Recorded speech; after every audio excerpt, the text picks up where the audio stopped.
View dan sheet. Anggaplah sekarang kita sudah memiliki model, tetapi bagaimana kita merubah model ini menjadi sebuah sheet, yaitu sebuah lembaran presentasi yang berisi berbagai macam gambar, seperti tampak, denah, potongan, dan lain-lain. Prinsipnya terdapat 4 tahap. Tahap pertama adalah membuat model yang sudah kita pelajari sebelum-sebelum ini. Langkah selanjutnya adalah membuat view dari model tersebut. Ini bisa view tampak, denah, potongan, detail, dan lain-lain. Dan dari view tersebut kita akan melengkapi supaya menjadi gambar yang representatif. Dan dengan view tersebut akan kita susun pada sebuah lembaran yang disebut dengan sheet. Dan proses ini tidak berurutan, tetapi bisa paralel. Bagaimana cara kita melihat suatu model?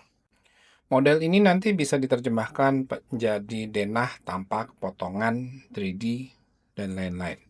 Bahkan dalam satu view denah, bisa memiliki berbagai macam jenis. Set plan, block plan, denah tipikal, dan masih banyak lagi. Demikian juga untuk tampak dan potongannya, juga memiliki sub tampak dan potongannya. Bahkan view terhadap suatu bangunan itu tidak harus dalam bentuk visual, tetapi juga bisa dalam bentuk perhitungan tabel. Dan apakah terdapat standar tampilan tertentu sebagai acuan? Dalam hal ini kita menggunakan standar yang sudah ditetapkan oleh PU.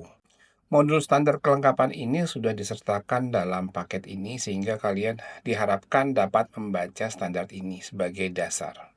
Dalam buku ini akan menerangkan bagaimana gambar denah tampak maupun potongan ditampilkan secara profesional. Bagaimana dengan standar penggambaran pada tugas akhir? Ya, disesuaikan dengan standar masing-masing kampus. Standar dari PUPR ini hanya sebagai dasar dan harus disesuaikan kembali dengan standar pada masing-masing kampus.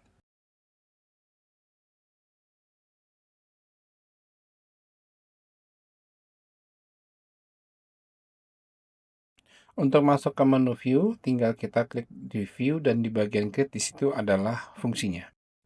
Di sini untuk 3D views artinya membuat gambar 3D, bisa kamera, default 3D atau walkthrough. Dan untuk section itu membuat potongan, sudah dijelaskan sebelumnya.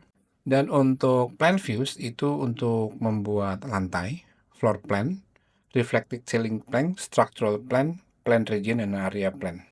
Dan untuk membuat tampak itu di elevation. Dan call out itu adalah membuat detail dari tampak denah potongan. Dan duplicate view ini adalah untuk menduplikasi dari view yang sudah kita buat.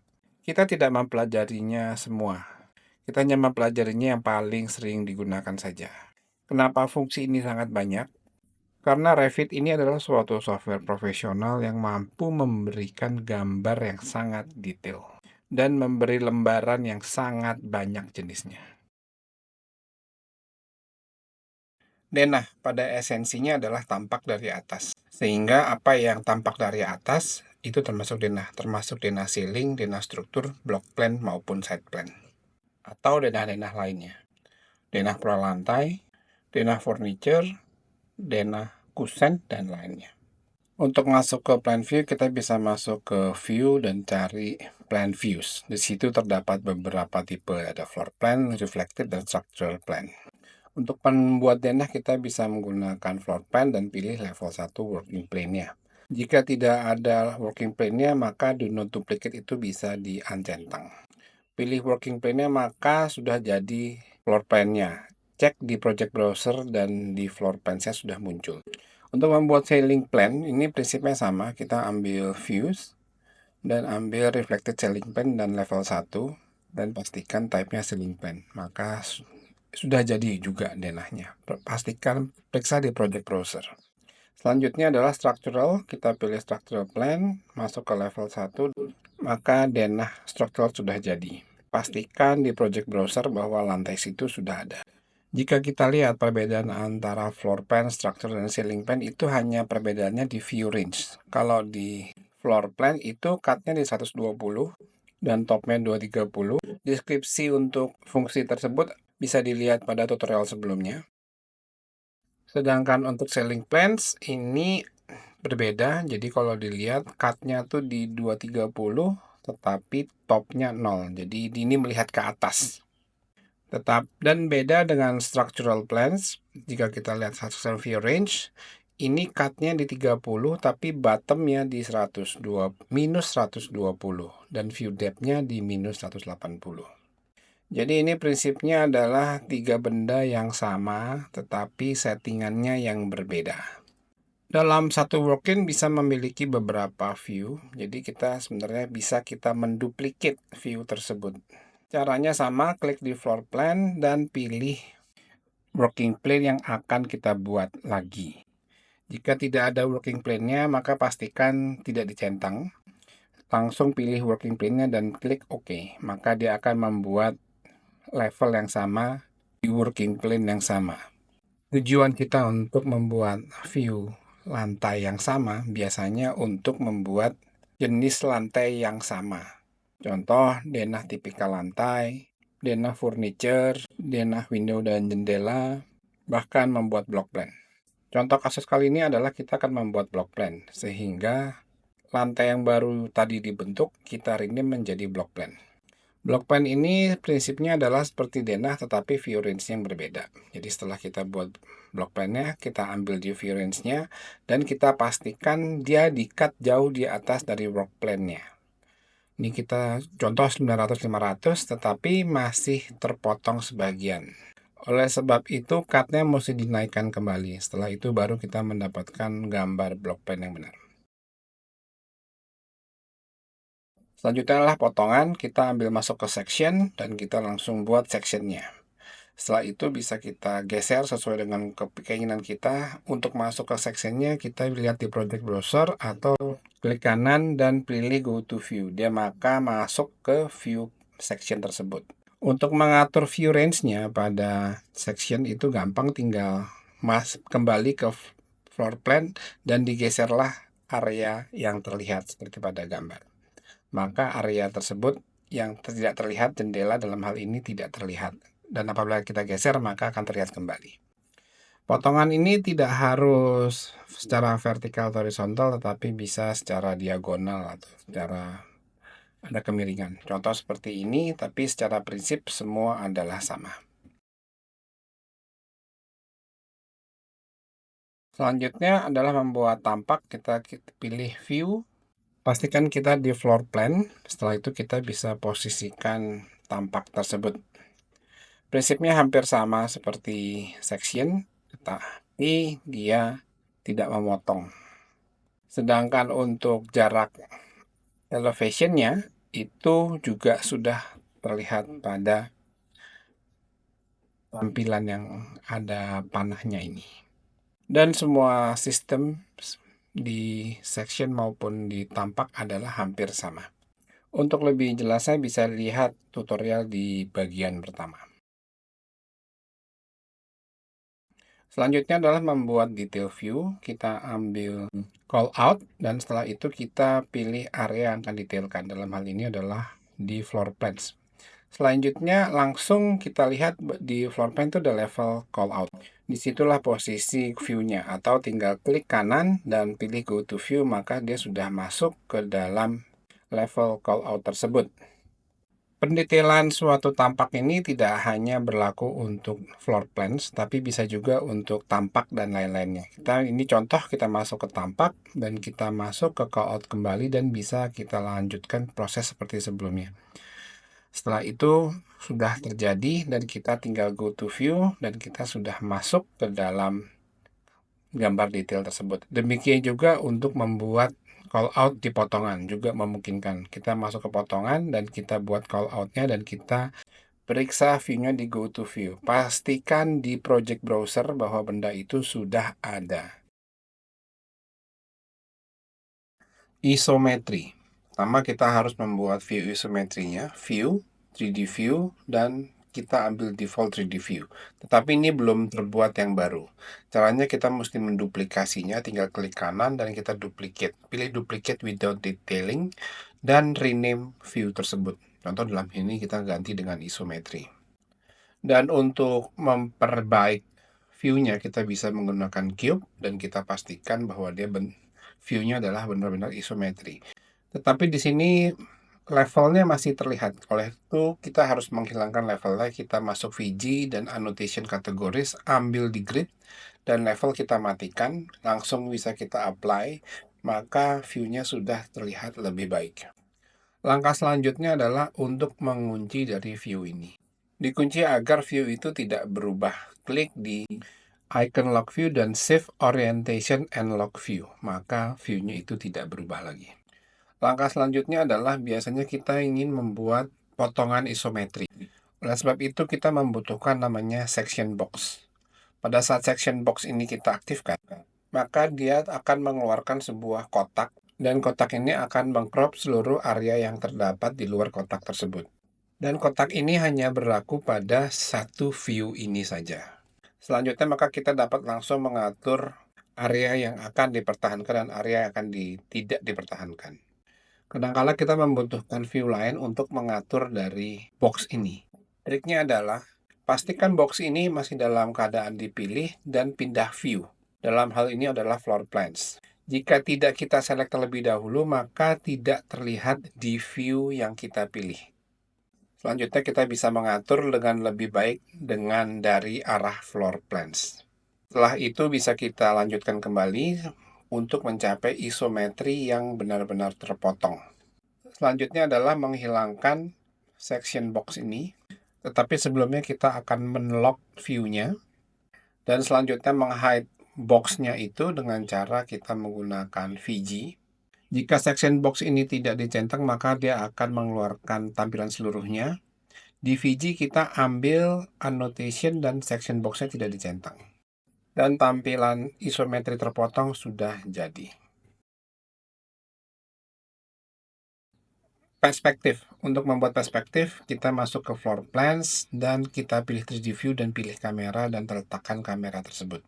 Biasanya gambar yang pertama kali dihasilkan tidak pas, oleh sebab itu kita mesti atur view-nya, kita crop ini view-nya sampai seperti pandangan yang kita inginkan.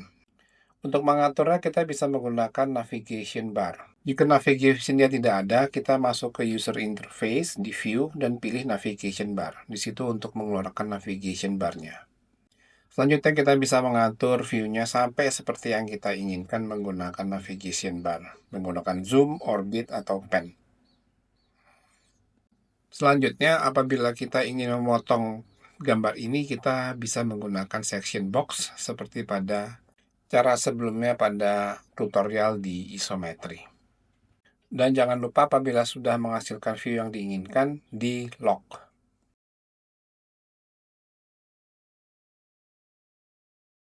Bagaimana working plane ini menampilkan objek atau view? Dengan satu work plane ini kita bisa menghasilkan denah dengan fungsi plan view dengan menggunakan floor plan. Dan dari satu jenis view floor plan ini menghasilkan berbagai macam jenis floor plan seperti side plan, block plan, denah 100, 1200, parsial, dan lain-lain. Jadi sebenarnya semua jenis denah ini adalah sama tetapi beda settingan saja. Dan sifat dari properties ini hanya berlaku untuk satu view itu saja. Properties dari grafis. Secara umum, view properties dan view control bar ini adalah hal yang sama. Tetapi di properties ini jauh lebih lengkap daripada view control bar. Yang pertama adalah scale, berisi berbagai macam pilihan scale. Kita bisa tentukan scale mana yang bisa kita inginkan. Dan menu scale ini juga terdapat di view control bar. Selanjutnya adalah display model. Ini memperlihatkan normal, halftone, do not display. Pastikan kita memilih yang normal.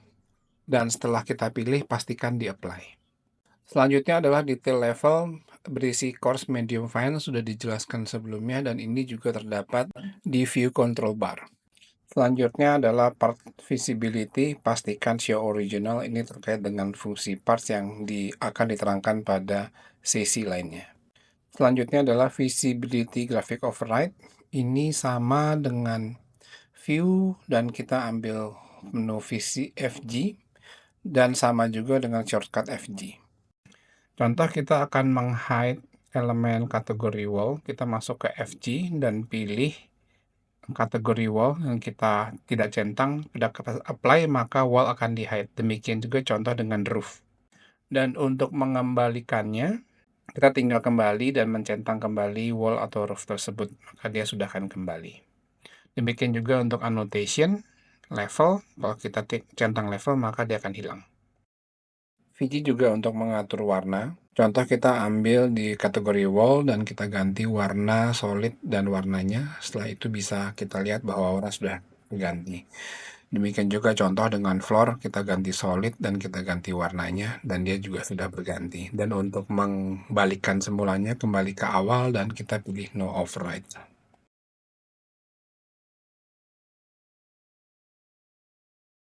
Jika sebelumnya berdasarkan kategori, maka sekarang kita akan mencoba memanipulasi per tiap elemen bangunan.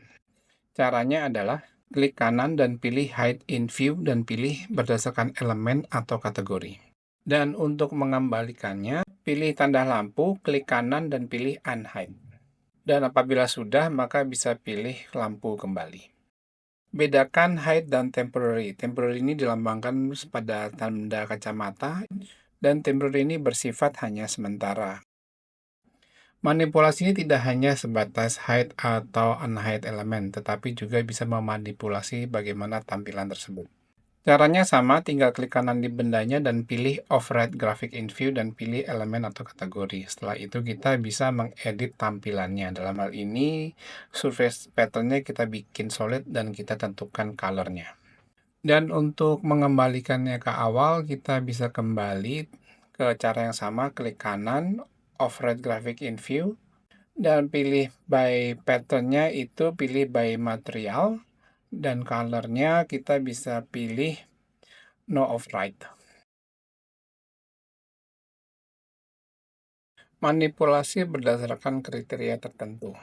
Untuk mempermudahnya, kita menggunakan sebuah kasus. Contoh dalam satu framing structural atau balok, itu balok induk diberi warna khusus dan balok anak diberi warna khusus. Permasalahannya adalah pewarnaan ini tidak bisa dilakukan berdasarkan kategori. Walaupun dilakukan secara dengan manual, tetapi jumlahnya sangat banyak. Solusinya adalah kita memberikan pewarnaan berdasarkan jenis nama type-nya. Contoh lain adalah kita ingin memperlihatkan tembok yang hanya struktural saja dan tembok arsitektur di hide. Ini tidak bisa dilakukan apabila kita mau meng-hide-kan secara kategori karena kategori wall terdiri dari wall arsitektural maupun struktural. Apabila kita pisah dan kita hide secara manual, sangat tidak memungkinkan karena jumlahnya sangat banyak. Solusinya adalah kita akan mendeteksi wall arsitektural dengan cara yang tidak memiliki nama type-nya mengandung unsur kata struk. Dan berdasarkan kriteria itu, maka benda arsitektural itu akan di-hide. Untuk menggunakan fungsi filter ini sebenarnya ada dua tahap, yaitu pertama tentukan kriterianya atau filter. Itu tahap pertama dan tahap selanjutnya adalah berdasarkan kriteria tersebut kita akan mengeksekusikan kriteria itu seperti apa. Bisa di-hide, ubah warna, atau berubahkan tampilan, dan lain-lain. Untuk akses ke filter bisa masuk ke view dan pilih filter. Di sini kita akan menentukan nama filternya dan akan menentukan bagaimana filter dengan kriteria ini bekerja. Contoh kita akan memberikan sebuah nama filter AAA. Dan untuk mengeksekusikan bagaimana filter ini bekerja, ini di VG atau Visual Graphic Override. Ada beberapa cara untuk masuk ke VG. Di bagian VG kita pilih filter dan kita pilih Add. Di Add kita sudah dapat memilih AAA yaitu kriteria dari filter tersebut. Dengan berdasarkan kriteria tersebut, maka akan ditampilkan seperti yang kita inginkan. Di sini ada pattern untuk memperlihatkan patternnya, line untuk memperlihatkan lainnya, half tone untuk memperlihatkan transparan, dan visibility untuk on-off benda. Untuk masuk ke filter tidak harus dari menu view, tetapi bisa dari menu VG juga. Kita akan membedakan warna antara balok induk balok anak. Apabila kita membedakan warna ini berdasarkan kategori dengan VG, maka keseluruhannya yang akan terlihat. Dan ini tidak seperti yang kita inginkan. Pertama kita memastikan nama balok induknya, yaitu 400 kali 800. Lalu masuk ke filters dan buat nama kriteria filtersnya. Biasakan namanya deskriptif. Tentukan kategorinya adalah structural framing, karena balok adalah structural framing. Setelah itu kita pilih kriteria adalah type name, karena kita akan membedakan berdasarkan jenis type name-nya. Lalu pilih equal, artinya kita bisa memberikan pilihan jenis type-nya. Di sini terdapat berbagai macam, nggak hanya equals. Ini tergantung dari kebutuhan kita. Setelah itu kita pilih jenis dari type balok induk tersebut. Sampai tahap ini pembuatan filter sudah selesai. Langkah selanjutnya adalah eksekusi. Kita masuk ke VG dan pilih filters. Dan di sana kita add dan kita pilih kriteria yang sudah kita lakukan. Dan untuk mengetesnya kita bisa coba di visibility-nya, kita on off kan, di sini terlihat, kita apply. Setelah sudah pasti, oleh sebab itu kita bisa menentukan tampilannya. Dalam ini kita bikin ungu dan kita bikin solid. Setelah kita oke, maka balok induk sudah menjadi ungu. Untuk balok anak caranya sama, yaitu kita mesti membuat filternya lagi, kita buat namanya balok anak, terus kita tentukan structural framingnya. Setelah itu kita tentukan type name-nya, equals, dan kita pilih nama family-nya di balok anak. Setelah itu bisa kita kembali ke VG dan pilih filter. Dan kita add lagi, kita pilih balok anak dan kita tentukan warnanya. Semua sama persis seperti sebelumnya. Adalah kita akan memperlihatkan seluruh wall struktural. Dalam satu kategori wall terdiri dari wall struktural dan wall arsitektural, dan ini tercampur, terlihat seperti ini. Oleh sebab itu kita akan menggunakan filter untuk mendeteksi wall arsitektural dengan cara family type-nya tidak mengandung kata-kata struk. Jika kita periksa model bahwa wall arsitektural type name-nya tidak memiliki kata-kata struk, tapi wall struktural memiliki kata-kata struk. Dan kita akan menggunakan kondisi ini untuk menfilternya. Langkah pertama kita masuk ke filter. Tentukan nama filternya yang deskriptif. Bagian kategori kita pilih wall, karena kategorinya adalah wall. Setelah itu bagian ini kita pilih type name-nya, sama tetap berdasarkan type name. Lalu kita bisa pilih contain, dan kita ketik stroke. Lalu kita oke-kan, pembuatan filter sudah selesai. Dan kita bisa lanjutkan ke VG. Setelah itu bisa kita tes langsung. Kita masuk ke VG, ke filters, kita add, kita pilih yang tadi, wall architectural non-struktural. Terus kita oke. Lalu kita bikin visibility atau half tone-nya kita matikan. Di sini terlihat tidak seperti yang kita inginkan. Yang terlihat adalah semuanya wall yang arsitektural, yang non-struktural terhide. Dan jangan khawatir, ini bisa kita edit kembali. Jadi di sini kita bisa kembali lagi ke filter.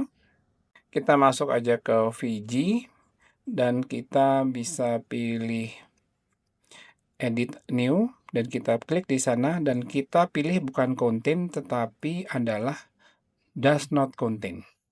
Ini artinya dibalik, dan setelah itu semua proses sama dan seperti kita lihat, yang terlihat hanyalah wall struktural dan wall arsitekturnya sudah terhide. Selanjutnya adalah graphic display options. Ini mengatur bagaimana sebuah model itu diperlihatkan. Jadi dia mengatur shadow, sketchy, depth, dan bagaimana dia di render. Yang sering dipakai adalah bagian shadow dan model display. Tools ini juga ada di graphic display options, itu di bawah, dan kita klik di graphic display options dan itu adalah hal yang sama. Untuk mempermudahnya terdapat beberapa setting yang standar, ada wireframe, hidden line, dan shaded. Gunakanlah template ini sebagai dasar kita menampilkan. Selanjutnya adalah orientation, di situ ada project node dan true node. Pastikan dia menggunakan project node. Materi ini akan diterangkan pada kesempatan lainnya. Untuk bagian disiplin, pastikan kita ambil di arsitektural karena kita bekerja di bidang arsitektural. Dan show hidden line, pastikan by disiplin. Demikian juga color scheme, pastikan dengan menggunakan background. Color scheme ini biasanya untuk pewarnaan berdasarkan ruangan dan MAP. Jadi untuk sementara bisa kita lewatkan terlebih dahulu. Selanjutnya adalah sandpad, yaitu dia mengeluarkan jalur mataharinya. Untuk sementara memang tidak digunakan. Lanjutnya adalah underlay, yaitu dia mengoverlay denah di atas atau di bawahnya, sehingga akan membantu kita dalam proses tracing atau sebagai referensi. Lalu adalah extend. Extend ini adalah membatasi tampilan yang ditampilkan pada suatu view. Jadi kita bisa mengcrop view tersebut untuk lebih representatif. Contoh di crop, jadi kita hanya menampilkan hal-hal yang relevan saja. Scoop box ini seperti extend, tetapi dia untuk dan berlaku untuk beberapa view sekaligus. Dan untuk view range sudah dibahas pada sesi sebelumnya. Dan untuk identity data ini adalah sebenarnya template dari view. Dari segitu banyak settingan kita bisa mengsavekannya di identity data dan di bagian view template. Ini memang untuk pengguna yang sudah advance. Tujuannya yaitu untuk konsistensi beberapa view sekaligus dengan satu settingan. Settingan view ini memang sangat banyak, sebab tuntutan bagaimana Revit ini menampilkan suatu model ini bisa sangat banyak. Tetapi kita bisa mempelajarinya secara bertahap, sesuai dengan tuntutan kita.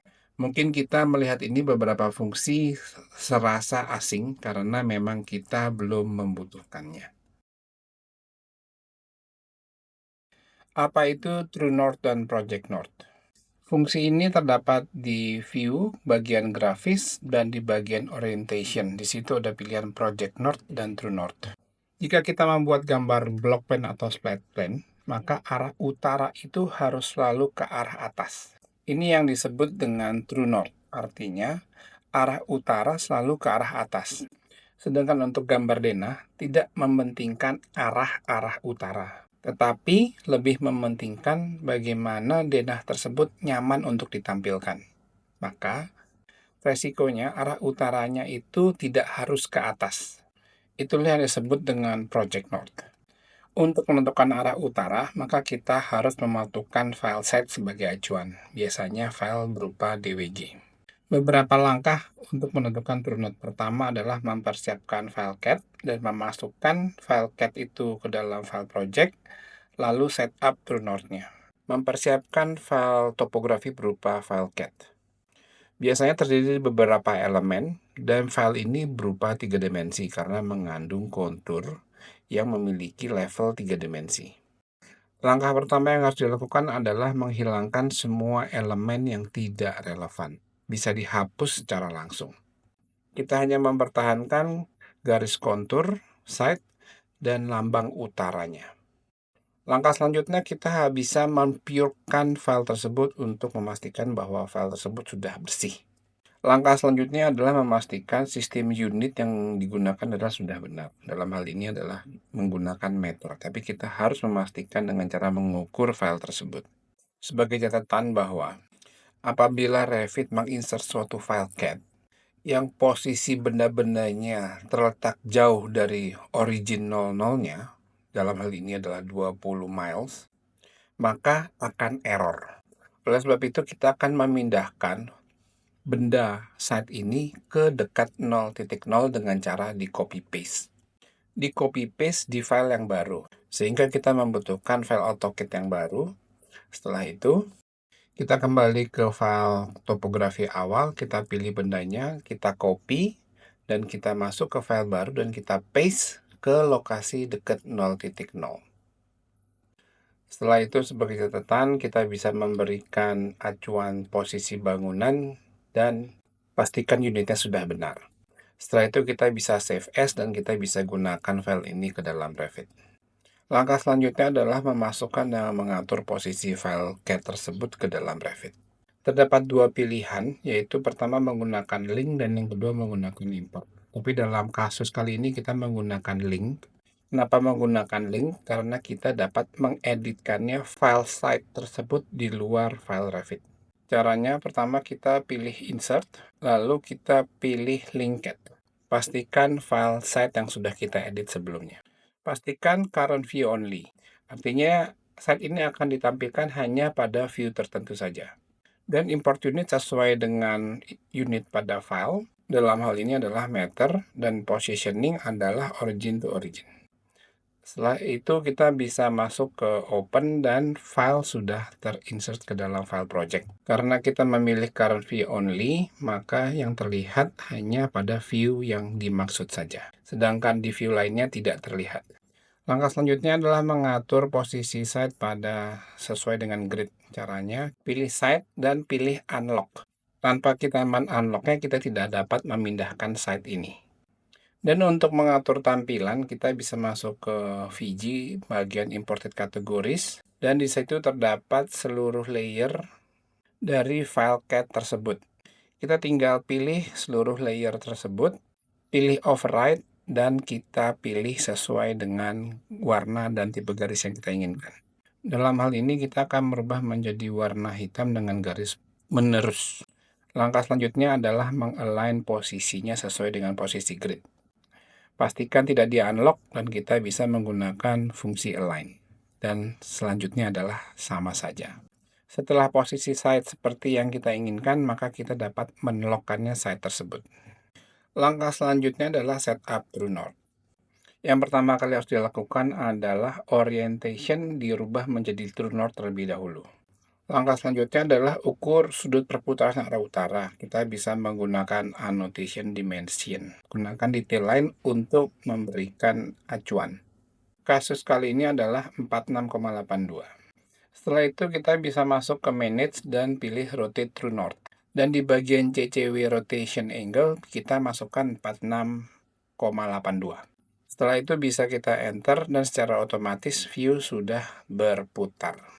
Langkah selanjutnya adalah kita bisa memeriksa dan alat bantu putaran tadi line bisa kita delete terlebih dahulu dan kita bisa pastikan bahwa arah north sudah ke atas.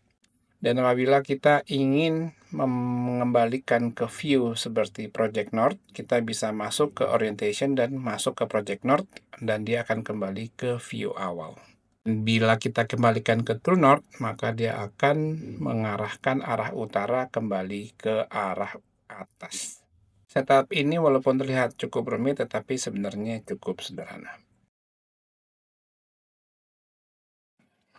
Selanjutnya adalah legend, atau keterangan yang ditempatkan pada sheet. Biasanya berisi kata-kata, teks, atau simbol. Prinsip kerja dari legend ini adalah terletak pada sheet, bukan pada view. Dan untuk satu keterangan bisa untuk beberapa sheet. Untuk masuk ke fungsi New Legend, bisa klik kanan di Legend dan pilih New Legend. Atau pilih View dan pilih Legend.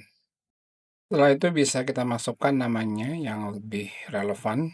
Setelah itu kita bisa masukkan skala. Untuk kasus kali ini kita abaikan saja, bebas. Lalu kita mendapatkan lembaran kosong. Coba cek di project browser sudah ada legend dengan nama contoh keterangan. Lalu selanjutnya kita bisa memberikan teks. Kita pakai 5 mm, kita tulis keterangan. Ingat ini adalah annotation sehingga menggunakan ukuran kertas. Lalu dilanjutkan dengan pemberian garis sebagai pelengkap dari keterangan tersebut.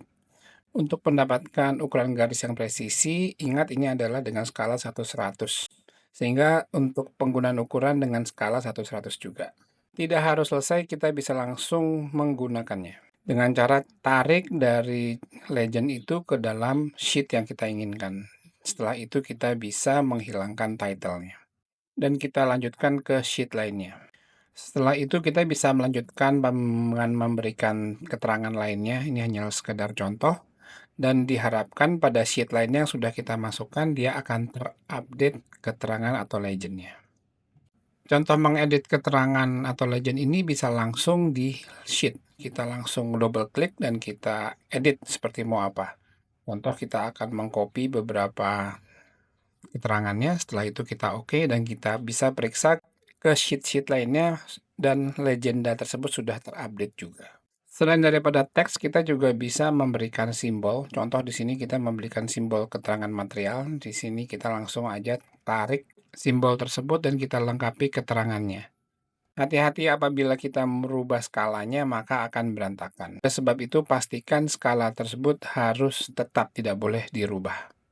Simbol-simbol ini juga berfungsi sebagaimana mestinya kita bisa memberikan keterangan sesuai dengan yang kita inginkan. Apabila kita periksa di sheet-sheet lainnya, maka sudah terupdate juga.